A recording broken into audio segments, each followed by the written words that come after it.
Viewers আসসালামু আলাইকুম। গুপ্তবিদ্যা সন্ধান ইউটিউব চ্যানেলে সবাইকে সুস্বাগতম। আশা করি সবাই ভালো আছেন। আমি আল্লাহর রহমতে ভালো আছি।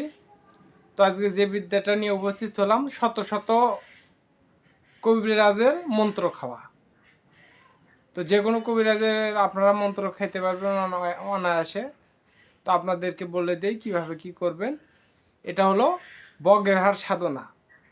তো বক সবাই চেনে, গ্রাম অঞ্চলে দেখা যায়, শহর অঞ্চলেও দেখা যায় বক। তো আপনারা কি করবেন, শনিবার মঙ্গলবার দিন অথবা যে কোনো দিন একটা বককে বলি দেবেন। দেওয়ার পর ওই বকটা উত্তর দক্ষিণ দিক করে মানুষকে যেরকম করে কবর দেয় ওইরকম করে কবর দেবে। দর্ব মন্ত্র পাঠ করবেন।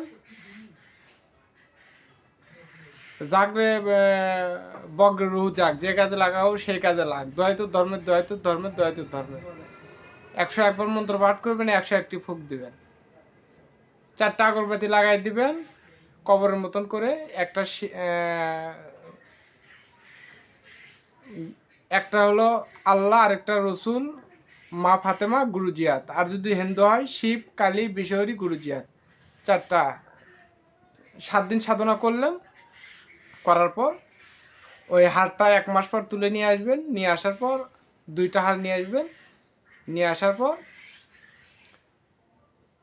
আগে রোদে শুকায় নেবেন। নেওয়ার পর দুধে চোপড়ায় নেবেন।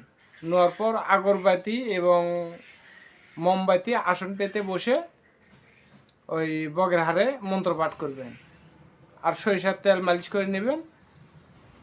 যে জাগরে বগের হাড় জাগ, যে কাজে লাগাবো সেই কাজে লাগ, দয়াতুর ধর্মের দয়াতুর ধর্মের দয়াতুর ধর্মের। তো 101বার পাঠ করে 101টি ফুঁক দিবেন। তো যখন পাতা খেলায় যাবেন, যাওয়ার পর মন্ত্র পাঠ করবেন এবং হাড্ডিতে এরম ফুঁক দিবেন, বিসমিল্লাহ কটকট পঞ্জিকট। সমস্ত কবিরাজের মন্ত্র এক এক করে ধর আর খেয়ে ফেলে দে এবং ফুঁক দিবেন। যতগুলো কবিরাজ আছে সমস্ত কবিরাজের মন্ত্র ওই বক খাইতে থাকবে। তো বগের এমন একটা পাওয়ার আছে, ও মন্ত্র ধরবে আর খাবে, মন্ত্র ধরবে আর খাবে। প্রথম 10 মিনিট আপনি কোনো পাতা টানবেন না, শুধু মন্ত্র খাইতে থাকবেন।